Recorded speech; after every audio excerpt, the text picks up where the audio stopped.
coming up on this edition of Carolina Insider. See how exercise is strengthening support for Columbia's Jewish community. Still ahead, how the Israel and Hamas war is spurring conflict in colleges across our nation. But first, why you won't be floating with the toxic tar in the Congaree River for much longer. And I mean, look at the work they're doing. It's it's really fantastic. Carolina Insider starts now.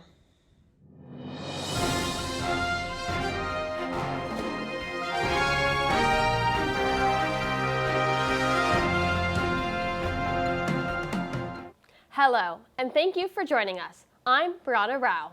Our top story today takes us to the Congaree cofferdam off of the Gervais Street Bridge, where work has finished ahead of schedule. Carolina Insider's Chloe Castaigne explains how this will make your next trip down the river safer. Construction on the Congaree has been happening for quite some time, but visitor Matthew Wingard doesn't know what for. And we had no idea about the tar situation or the toxic tar. That was a new one. The construction is electrical company Dominion Energy's efforts to remove long-standing toxic tar from the bottom of the Congaree River. This project includes 2 temporary cofferdams used to drain water from the area and dig up the tar. The entire cleanup was supposed to take between 3 and 5 years, but it just took 2. Congaree Riverkeeper Ben Stangler says the completion of the cofferdam is a step in the right direction. It really does signify kind of a big milestone, not just for this particular project, but for our rivers and the future of our rivers here in the Midlands. Stangler says the pace of repairs are for a number of reasons. Materials used to build cofferdam 2 were recycled from cofferdam 1, leaving a bed of rock where it once was. Stangler also says that trial and error between the 2 cofferdams and low water levels historically seen in the summer helped the quickness of the cleaning.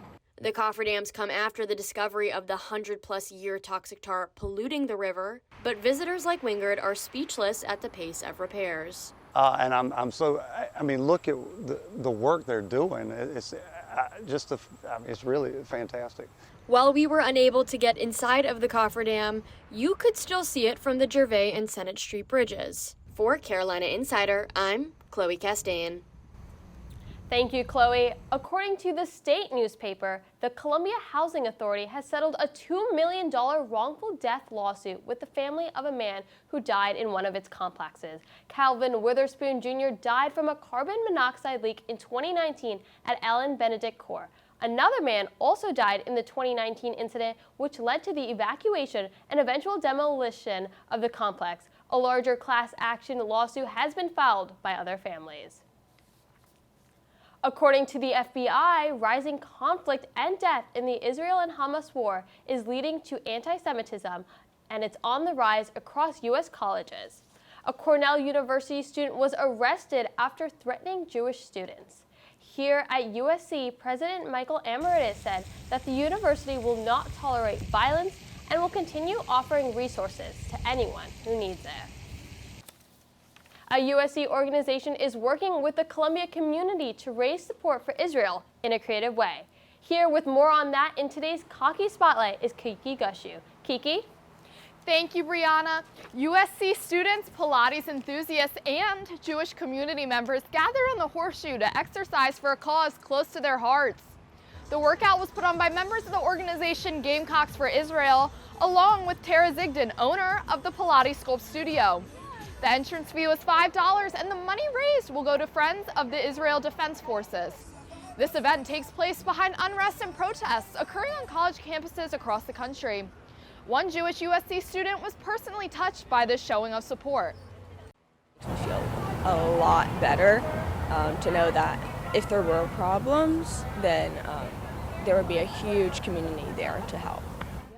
All age groups were present on event day. Those who opted out of the workout gathered around the refreshment table, where members of a local synagogue provided energy drinks, enthusiasm, and lots of food to eat.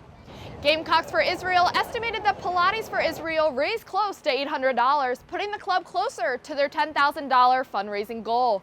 Back to you in the studio, Brianna. Thank you, Kiki. Finally today, if you're looking for something to do this weekend, we got you covered in today's Carolina calendar. The South Carolina State Museum is hosting their 35th birthday party, and everyone's invited. The museum is celebrating with Finn the Shark. The free event will be held from 10 to 5 p.m. tomorrow. That's not the only celebration happening this weekend. The Korean Festival will be held tomorrow from 11 to 5 at the Korean Presbyterian Church on Richland Street. You'll be able to try authentic dishes like bulgogi and kimchi. And that's it for this edition of Carolina Insider, a student production here in the Kennedy Greenhouse studio in the School of Journalism and Mass Communications. Thank you for joining us. We'll see you here next week.